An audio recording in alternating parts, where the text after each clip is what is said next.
everybody, it's Robert Pagliarini, and we're going to start in about 20 seconds or so.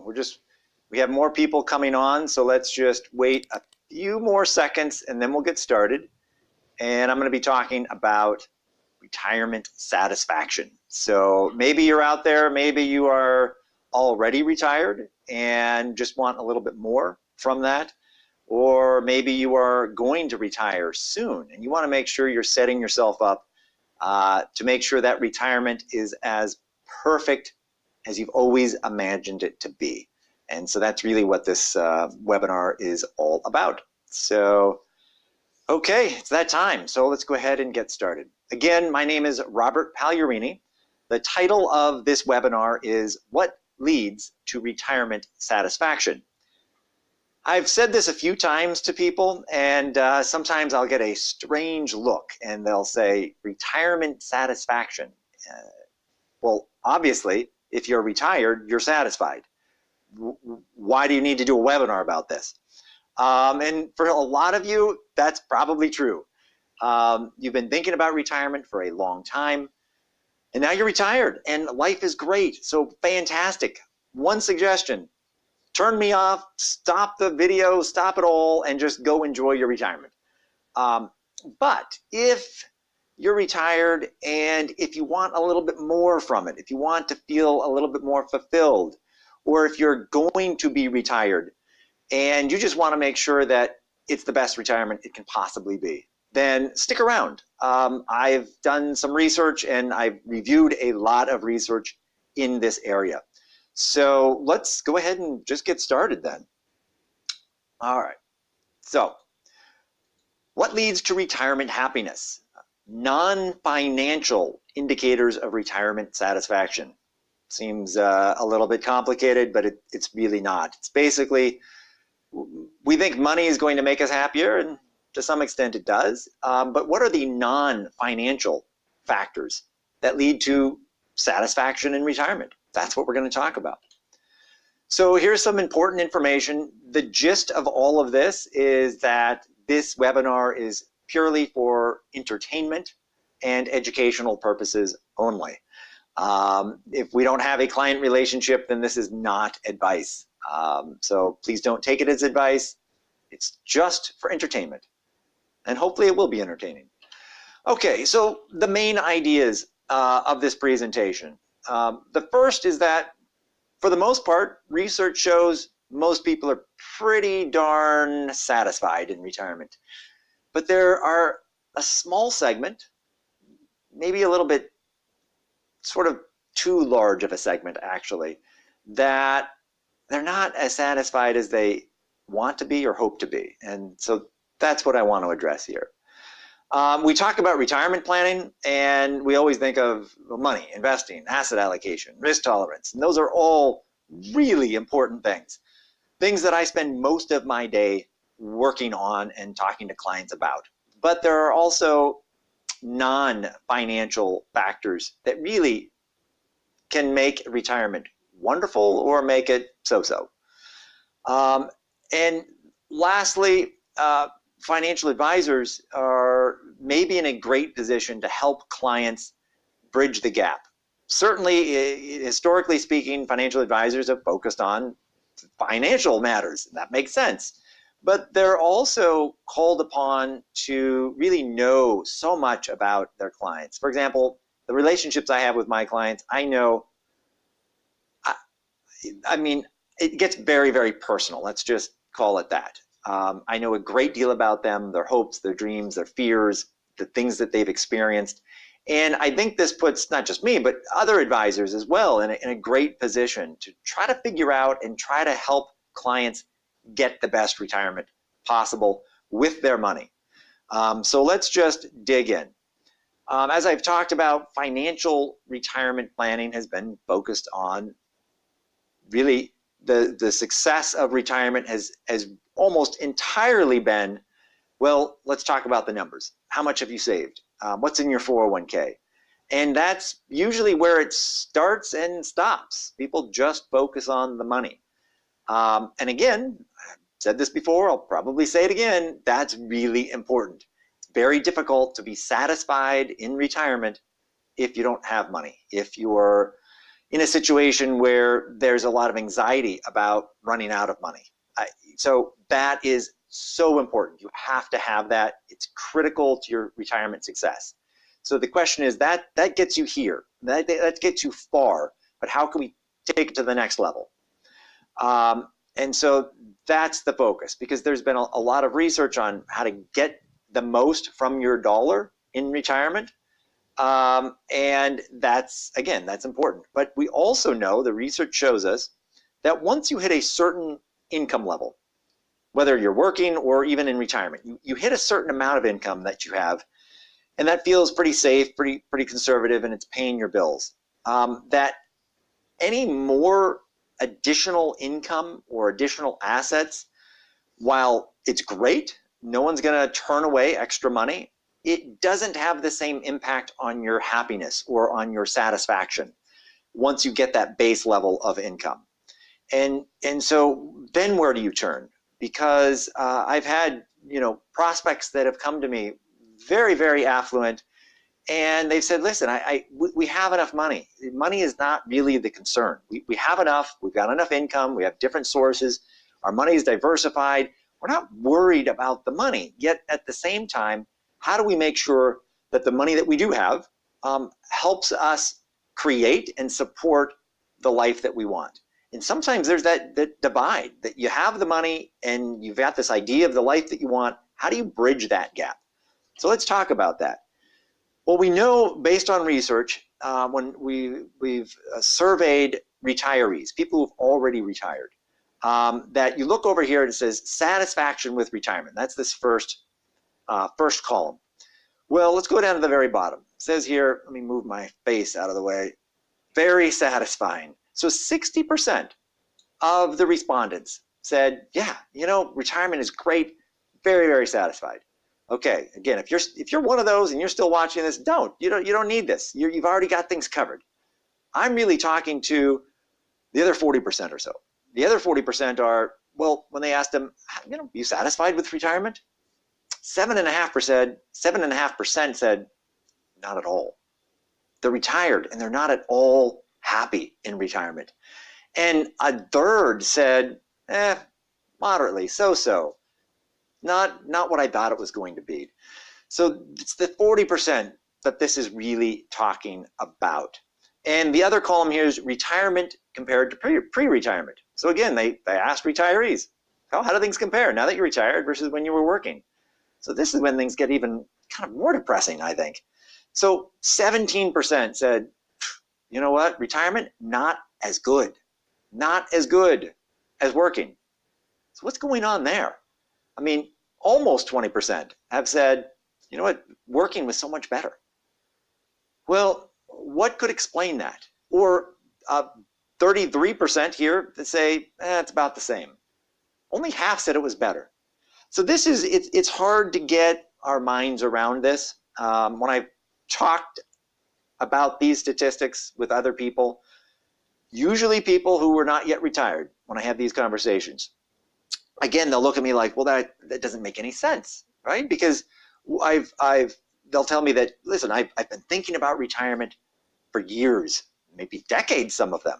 Like they've worked really hard for 20 or 30 or 40 years, and they've been thinking about retirement, thinking about just not having to get up, not having to go to work, and just being able to relax, maybe play more golf, maybe travel more. And they'll say, well, what could possibly be worse about that than me working and getting up every day and having the commute and having to, talk to my boss? Like, they don't understand this. And if you haven't retired yet, there's a reason you're on this webinar, though. The reason might be because there's a part of you that thinks, you know what? Maybe you're part of this 17%, or maybe you think you might be part of this 33%. Or if you all are already retired, then you might already be feeling a little bit of retirement's good, but it's not all it's cracked up to be. And to that, I would say it doesn't have to be like that. I've worked with a lot of retirees Some of them struggled a little bit initially, but they were able to dial in a retirement and a life, really is what this comes down to, that they're thrilled with, absolutely thrilled with. So let's talk about the stages of retirement, because the research shows that there are actual stages in retirement. And the first is called what they call the honeymoon phase. And the honeymoon phase is usually between the 0 months and 12 months, right after retirement. And there's this phase that you don't have to get up anymore. You don't have to go to work. You can throw the alarm clock out the window, and you can get up when you want. You can relax. You can read the paper. You can golf whenever you want. You can go see a movie in the middle of the day. You can go on trips. Like, it's all fantastic. Things are just great. That is the honeymoon phase for a lot of people. And they report that they feel more energetic. They feel healthier. They feel more vibrant. And really, they feel just very more satisfied with their life, because they feel like they have more control now that they don't have to work. They don't have to report to someone. They don't have all the crushing responsibilities and deadlines that they used to have. Like, their life now, they control it. That's the honeymoon phase. Then what happens? Well, we then enter the reorientation phase. But what does that mean, reorientation? Well, reorientation means that there's this sort of this high feeling once you retire, and then you do all the things that you wanted to do. You golf a bunch, and you see a lot of movies, and you do what you want to do, and then you sort of hit a point where you're like, okay, well, I've kind of done all the things I wanted to do, and so like, now what? What's next? I'm going to get up tomorrow, and I'm going to go golf again? Am I going to go, meet my friends for lunch again? I mean, it's great, it's fine, but is there something more? It's a little bit what this reorientation phase is all about. It's coming down a little bit from that honeymoon high and just really trying to figure out, okay, now I've got years, maybe a few decades more of my retirement. Is this how I want it? So that's reorientation. And then ultimately, once you break through the reorientation, you get to the stability phase. And the stability phase is where you really have figured out this new life for yourself in retirement. What works, what doesn't, and there is some satisfaction there. And so this presentation is all about let me go down, the reorientation phase. That's what this webinar is all about. Honeymoon, there's nothing I can say that's going to help that or make it any better. You're going to have fun. It's going to be great. But just know that there will, most likely for some people anyway, there'll be a day after retirement. It might be a month in, 2 months, 3 months, whatever it is. You're going to wake up and you're going to go, okay, well, now what? Well, that's reorientation. So what are the problems that happen in the reorientation phase? Well, the research is pretty clear on a few of these, and that for some people, they feel a loss of personal identity. Why? Why do you think you might feel a loss of personal identity? Well, I'm talking now to the folks who are not yet retired. Why do you think you might feel a loss of personal identity? Any ideas there? Think about that for just a minute. Well, what the research shows, and just even in my own communications with retirees, is here's what happens. There's this switch. It's like a light switch that occurs in retirement. So for years, again, probably decades for you, you've worked, you've had a job or different jobs. But what's stayed the same is that every morning the alarm clock goes off. You get up, you get ready, you have breakfast, you get in your car, and you go to work. There's the commute, the familiar commute that you are familiar with, and you go to work.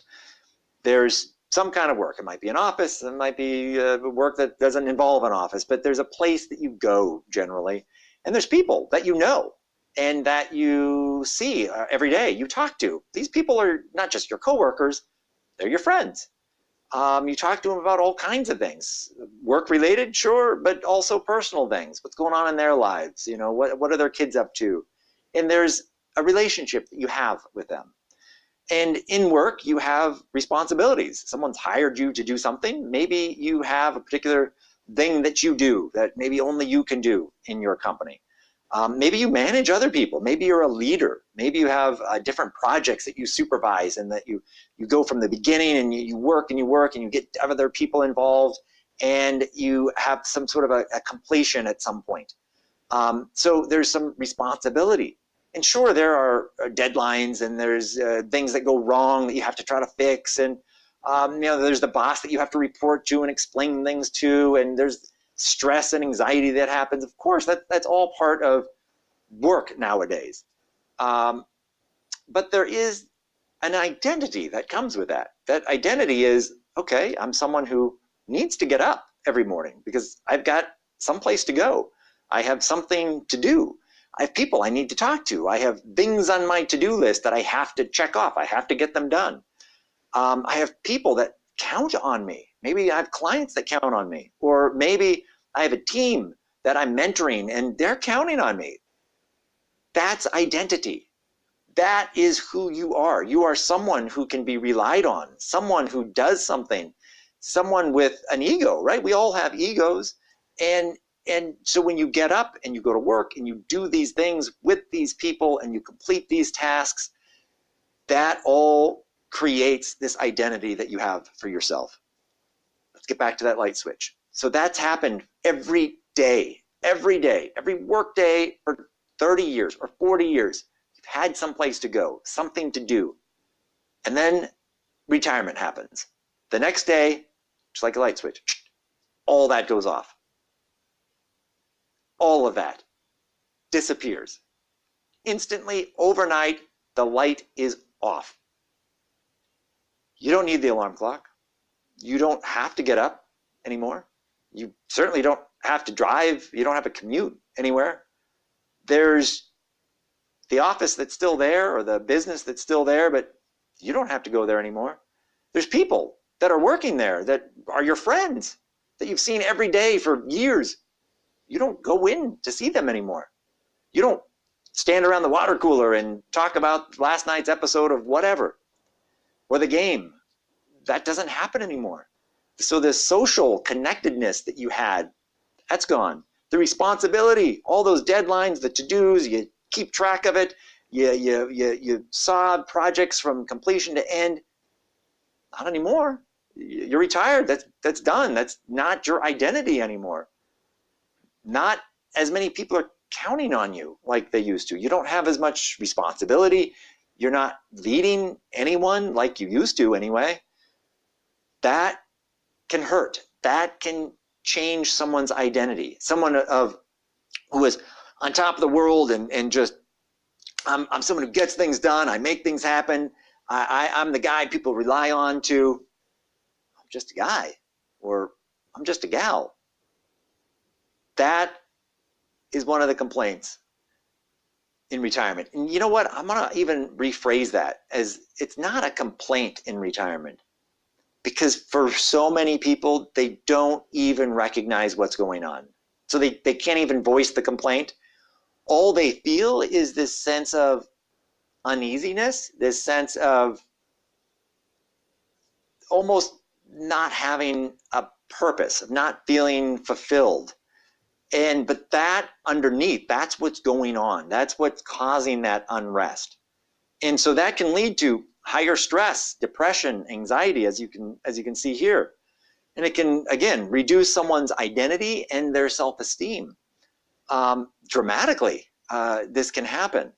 And then Timmerman here writes that this loss of a work role or just simply a place to go every day can cause depression and stress. For some, it's important. I re-emphasize, this is not everybody's story. It's not like everyone retires and they're just, oh, I hate myself. I don't feel good. I hate retirement. This retirement was terrible. I would love to go commute again and go back to work. Okay, not everyone is like that, but enough people are like that. Enough people experience that we want to do something about it, because retirement should be just as fun and exciting and empowering as work. Question is how? So leads to the big question. What leads to greater retirement satisfaction? Okay, you ready for this? Here it is. It's all on one beautiful page. And actually at the end of this, you can download this particular frame and another one where I have a checklist. So here it is. What does this mean? First of all, I can see my big old head here getting in the way. Let me try to move that a little bit. Basically what we have, it's a lot to have on one page, but let's just go through it. It's simple once you figure it out. So the title is Summary of Factors That Influence Psychological Well-Being in Retirement. Okay, so these are just basically things that lead to happiness in retirement. There are 4 different categories, 4 main categories here that you can see. And then we have within each of those main categories, subcategories. And on the side here, we have the effect. Positive green means it leads to it, happiness basically, and then negative means that it leads to unhappiness in retirement. So what are the 4 big factors? First are individual attributes. That's the first one. So things within us. The second are pre-retirement. So before we retire, things that are going on with the job that can affect our satisfaction even in retirement. The third are how do we get from our work into retirement? Are there things that can make us happier or less happy? That's the third big category. And the fourth is what happens once we retire? Are there things that can lead to happiness versus not? So let's attack the first one, and that is individual attributes. These two, I'm not going to say which are more important out of all of these. I just want to emphasize that these two are probably the most important. For many reasons, there's a lot of research on this, but both of these incredibly important, especially physical health. So the two are financial and physical. I don't care how much money you have. I don't care about any of these other factors. If you're physically unhealthy, if you're in pain, if there's certain problems that you have physically, you're not going to have the best retirement you can. It's just that black and white. That's just how it is. So physical health is absolutely key. And maybe there are things that we can do before retirement and even in retirement to make sure that we stay strong, that we stay healthy, that we have the energy to do the things that we want to do in our heads, but sometimes our bodies don't feel like it. How do we make sure that our bodies have the energy to do those things? And then, of course, financial status. Financial status just basically means, are you comfortable with where you are financially? Do you have enough to pay the bills? Do you have enough to do the things that you want to do? If the answer to that is no, then you might struggle a little bit in retirement, because again, there's always this gap of here's what I want to do, all these things. I want to travel, I want to golf, I want to help my kids, I want to, etc. But if your finances are here and you're not able to do these things, it's not the end of the world. But if you could travel a little bit more, if you could take the family on a cruise, take the grandkids on a cruise, like these are the things that you want to do, but if you're not able to do it financially, it can impact your satisfaction. So what some people do is they go back to work. They get a part-time job, maybe not just for financial reasons, as you're going to hear in a little bit, but maybe they do. They need some extra money, so they go back to work. Or maybe you're not retired yet, and you have your financial advisor and you've run the numbers, and you could retire, but it's just not going to be great financially. Well, what a lot of people do is they delay it maybe a year or two. And a lot of things happen as a result of delaying retirement. The first is that you're making money for those extra years that you work. And that extra money, usually you're able to save some of that extra money. So maybe in your 401k, you're continuing to build that account. And at the same time, very importantly, you're not taking money out of the account. Because if you're retired, you're probably living off of part of the portfolio. So the longer you delay retirement, the more you can not only build up and save, but now you're not even withdrawing for those years. So That's what some people do if they know they're sort of on the edge financially. They'll delay retirement. So those are the individual attributes. That's category number one, very important, both of those. Let's move on now to the second one, which is pre-retirement job-related factors. So this is related to things at work before you even retired. The first, you'll see both of these are negative, which means both of these contribute to dissatisfaction in retirement. The first is unemployment before retirement. What do you think that means? Unemployment before retirement. What are we getting at here? This is a strong predictor of unhappiness in retirement. So what unemployment before retirement means is someone's worked for a number of years, and then for whatever reason they get laid off, the company sells, whatever it might be, they become unemployed. And they're not retired, they're unemployed, which means they might be looking for work. They want to work. They want to keep working. They're unemployed though. They're looking for work, they're trying to find it, they're networking, but they're not able to land that new job. And this goes on for maybe a few weeks, maybe a few months. I've known people where this has gone on for a couple of years, where they left a job and they're trying to find a new job, but they can't find one. And at some point, they either get discouraged or they get to the age where they feel like, well, I might as well just retire anyway. And so those people go from unemployment to retirement. And that is a strong predictor of dissatisfaction. Part of the reason, and they don't know exactly why, but part of the reason, it probably makes sense to you, is that it doesn't feel like there was any control over the decision about going into retirement.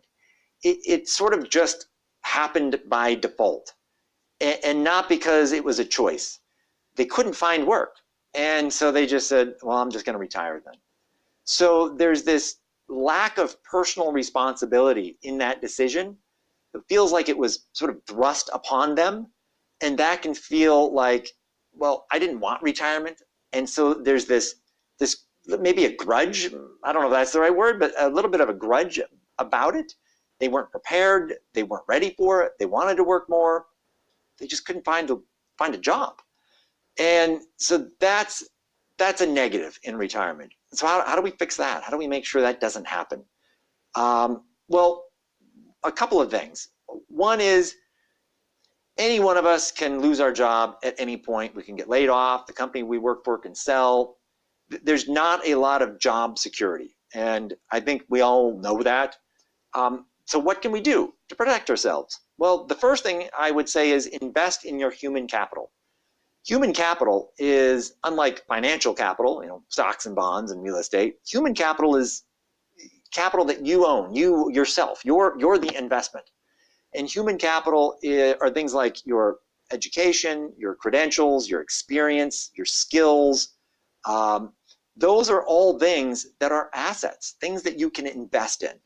And the more that you can continue to invest in yourself, the better your chances of not only just finding a job, finding the right job, finding a job that makes sense, finding a job that rewards you and that compensates you fairly, that you feel good about it.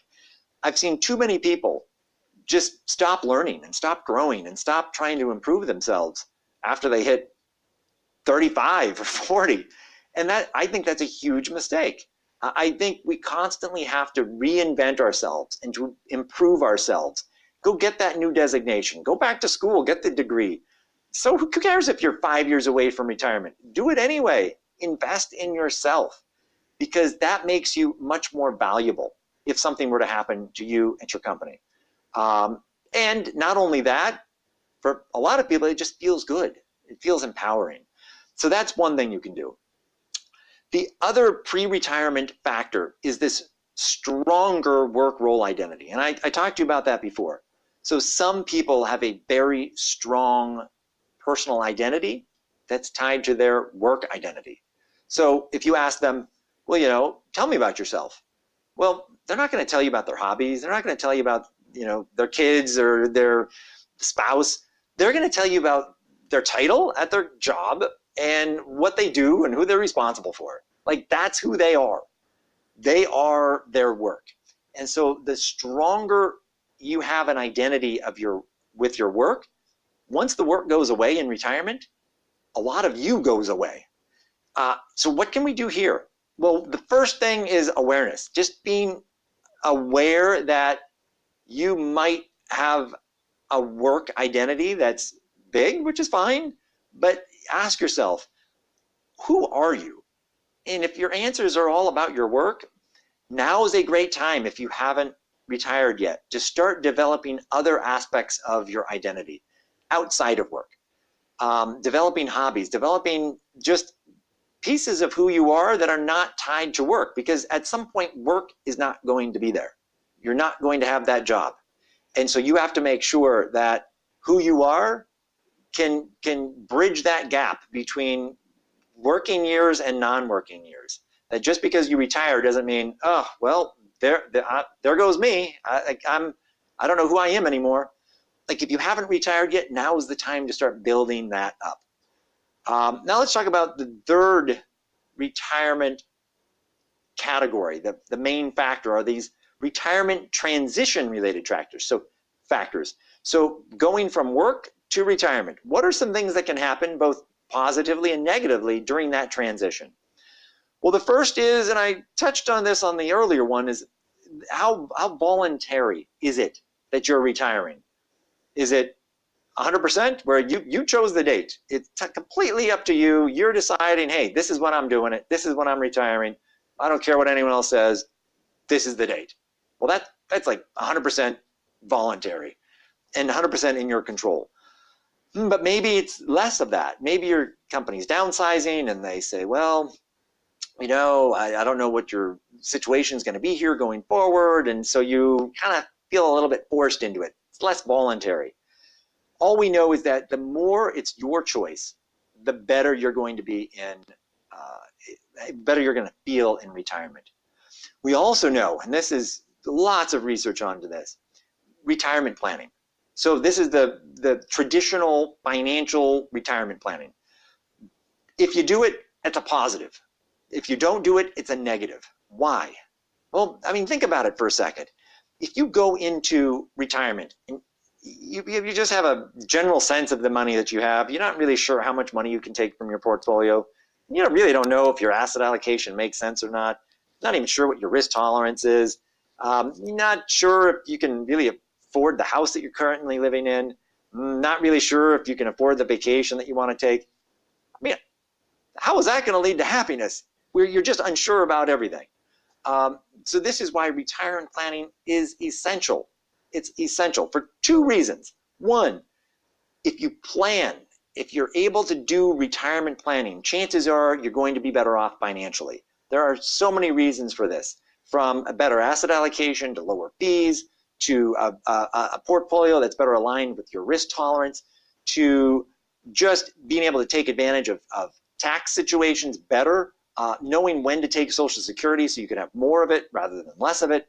Like, there's so many positive, real reasons why it makes sense to do traditional retirement planning. So that's the first reason, is because you're probably going to end up with more money at the end of the day. The second reason is you are going to end up with more understanding at the end of the day. You're going to go into retirement knowing this is how much I can withdraw from my portfolio every month. I know I need to live on this amount. Can I afford that vacation? Yes, it looks like I can. So I'm going to take that vacation, and I'm not going to worry while I'm on that vacation. Can I afford this? Can't I? Like, I've had prospects who've come in and said, listen, the reason I'm meeting with you today, Robert, is because we just went on a vacation and all we did was argue, and all I did was basically laid in bed at night worried on their vacation. And I said, well, why? Why were you so worried? Why couldn't you sleep? And why are you having so many arguments? It always comes down to this. Well, we just didn't know if we could afford this trip that we were on. So imagine that. You're in retirement, you have this dream vacation in mind, this place you've always wanted to go, and you're there. You're experiencing this dream that you've had for years, and you're there, but you're not, because you're really all up in here. You're so worried about, can I afford this, that you can't even enjoy the vacation. That, my friends, is not a vacation, all right? That is not a good vacation, and that's not going to lead to a positive retirement. So that's the second reason why we do retirement plannings, because you will know exactly what you can do, what you can afford to do, and what you probably shouldn't do. And as long as you live within what's okay, you're going to feel great about it. You're not going to be worried. You're not going to be worried about what happens in the market today. What did the S&P do today? Looks like the market's been down 3 days this week. Maybe I'm going to get less money at the end of the month. Like, all of that is garbage. You should know exactly how much you're getting every single month, regardless of what happens in the economy or the stock market. Okay, sorry. Let's move on. I just get so animated and so I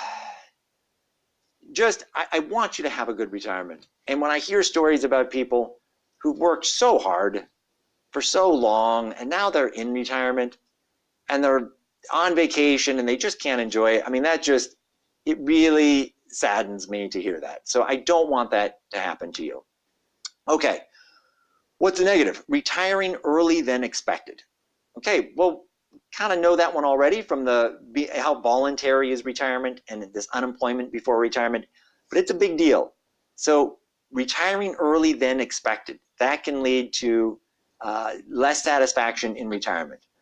Also, what are some positives? It's retiring to do other things. I think for a lot of us, I think maybe because of this is just how retirement is typically talked about, we say, well, we're going to retire. We're retiring from work. We're stopping work. We're not working anymore. We are retiring from that. Okay? It's all right, but isn't it much more empowering to say, I'm retiring from that, but I'm retiring to this, something else. It's a shift in mindset when you're saying, well, I'm not doing that anymore. Okay? That to, I'm doing this now. It's a whole different way of looking at retirement. It's not doing anymore. It's now I'm going to be able to do. And that comes back again to retirement planning, because retirement planning is not just about dollars and cents. It's about, what is this life you want to live in retirement, and how can we make that happen? At least that's what good retirement planning is all about. So retiring to do other things. But what if you're retired now, or you're thinking about retirement in the next few years, and you ask yourself, well, gosh, what am I retiring to? If you don't know, it's okay. It's okay.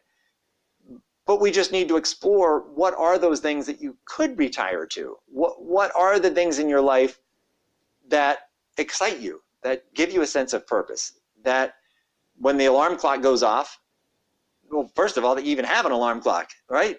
Because you don't need one in retirement, but maybe there's something that you're working on, a project, a nonprofit, something that you're excited about, that you still have that alarm clock. You still get to get up and get after the day. Like, that's retiring to something. And if you don't have it, it's okay. The question is, how can we get a little bit more of that in your life? The last one when it comes to this retirement transition is retiring to receive financial incentives. Basically what that means is some companies, if you're approaching retirement, will pay you off. They'll offer a buyout that says, listen, we know you're probably not going to retire for maybe a few more years, but if you retire early, we're going to give you some cash. Here it is. And for those who take advantage of that, if they're financially able to take advantage of that, it's a huge plus, because now they feel it's voluntary. They're not being forced out. So that's good. They're voluntarily retiring and they're getting paid for it. That feels good. That leads to retirement satisfaction. Okay, last category. Let me move my face here. What happens once you're retired? So post-retirement activities. What are the things that lead to satisfaction? Bridge employment. Now, this does not mean that you go get a job painting bridges, although it could actually. What it means is this: you don't just flip that light switch from I'm a worker to I'm retired. One day I'm working, the next day I'm not. It's more of a dimmer, okay? It's more of a dimmer switch where It's gradual, where maybe instead of working 5 days a week for 50 hours a week, maybe you cut it back to, all right, I'm just going to work 3 days a week, or maybe 2 days a week. And you have this gradual transition of intense work to less intense, where you're working fewer hours, maybe taking on fewer projects. That's bridge employment. And I cannot emphasize how impactful bridge employment can be for some people, for a couple of reasons. The first is that worker personal identity. So what you gain by bridge employment is that it's not this just immediate off switch. It's this gradual, you're working, yeah, so you still have that identity, but now you have some more free time to build up your personal identity and to do the things that you want. And so there's this gradual transition. So that's really important. The second reason it's really important is that economically, you're still making money. Maybe you still are under the health insurance plan. So maybe you don't have to withdraw money from the portfolio. So that all goes to help your financial health as well. So bridge employment, very, very strong indicator of retirement satisfaction. If that's something that you have available, fantastic. If you don't have it available, maybe with your company, maybe it's just not something they do. They say, you either work for us full-time or you retire. Okay, well that doesn't mean that all hope is lost, because what I've counseled clients to do is they retire from their job, but then they start a consulting business, and their own consulting business where they choose their own clients, they choose their own hours, and they've created their own bridge employment. And again, that can help with identity issues and also help financially.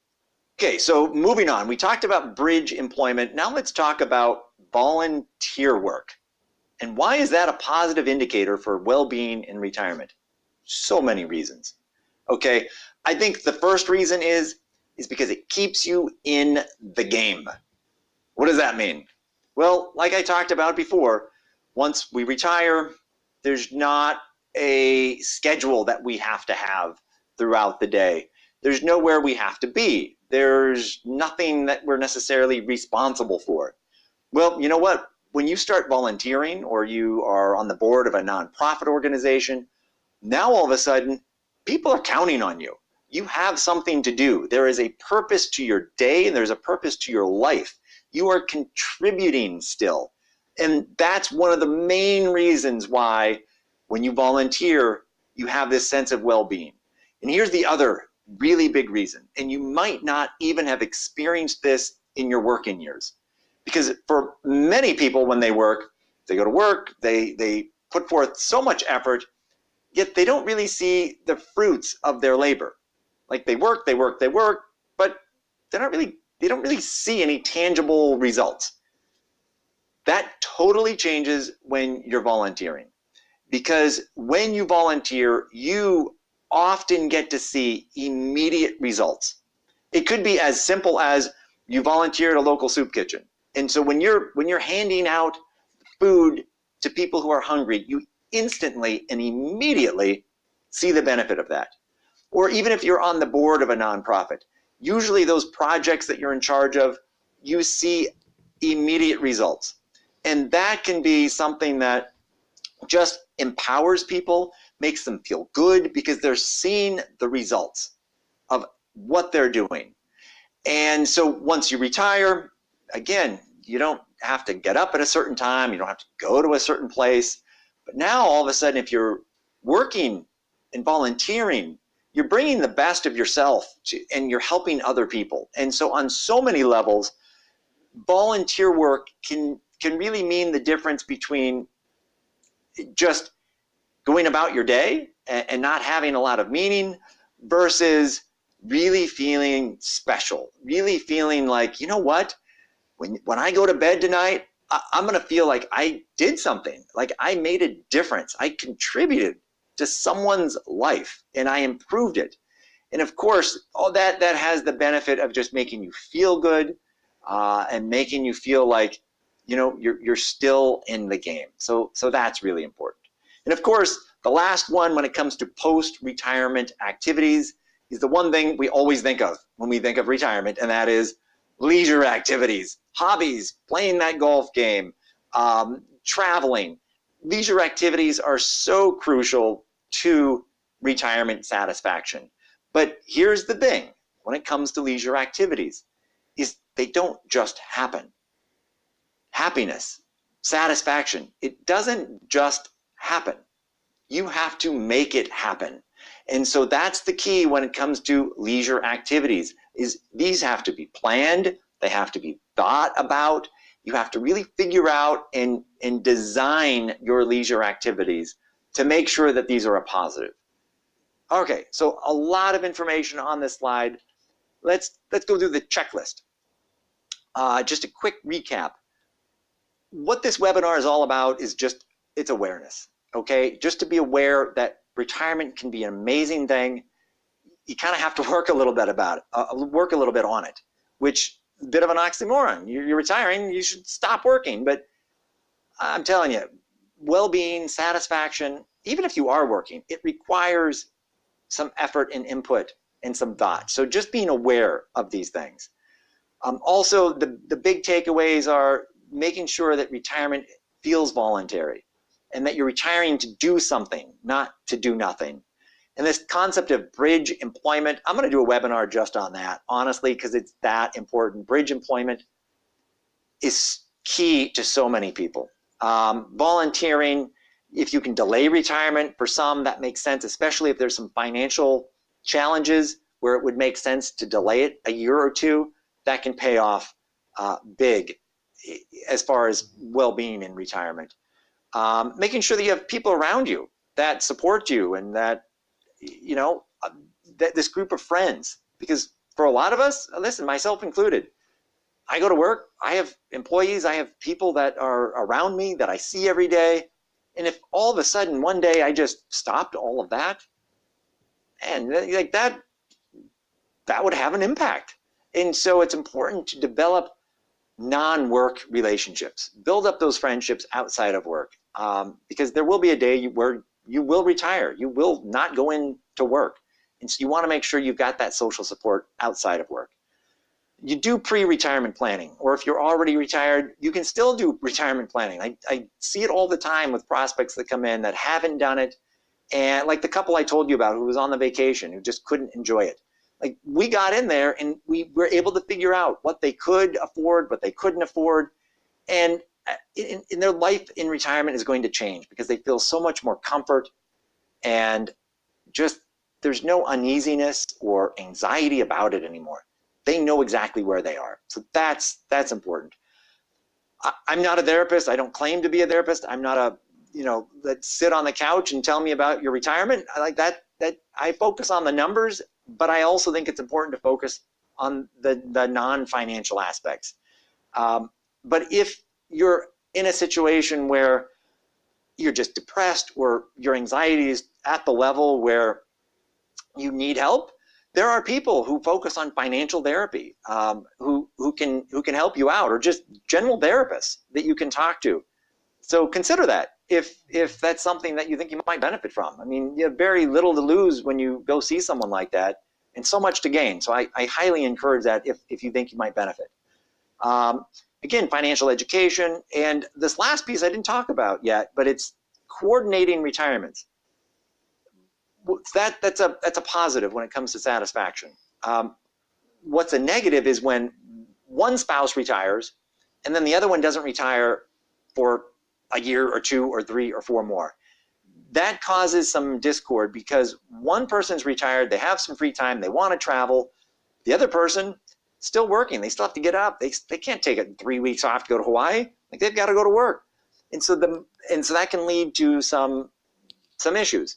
So the best approach is if you're able to coordinate both spouses retiring at or, you know, around the same time. It doesn't have to be on the same day, but, you know, one retires and then several months later the other retires. That's completely fine.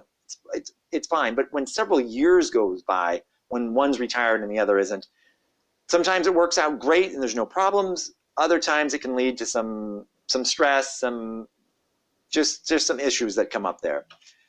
So that was that. Those are just a brief overview of the non-financial factors that can lead to retirement satisfaction. And so if you have any questions about those, connect. Like, let's definitely connect on Twitter, on LinkedIn. If you have specific questions about your own situation, you can email me at robert@pacificawealth.com. I do a lot of writing. I do a column on Forbes. I do quite a few of these webinars and videos. So if you have some ideas for videos or content that you'd like to see, shoot me an email or just somehow reach out to me. Always love to hear from you. And I hope you got something from this. Retirement can be absolutely wonderful, and for a lot of people it is. And some people just need a little bit more planning, a little bit more thought and strategy about it. But regardless of where you are, you can have a much better retirement through proper planning, proper financial planning, and just thinking about what you want in retirement. So I hope this has been helpful, and I look forward to seeing you on the next webinar. Thanks, and take care.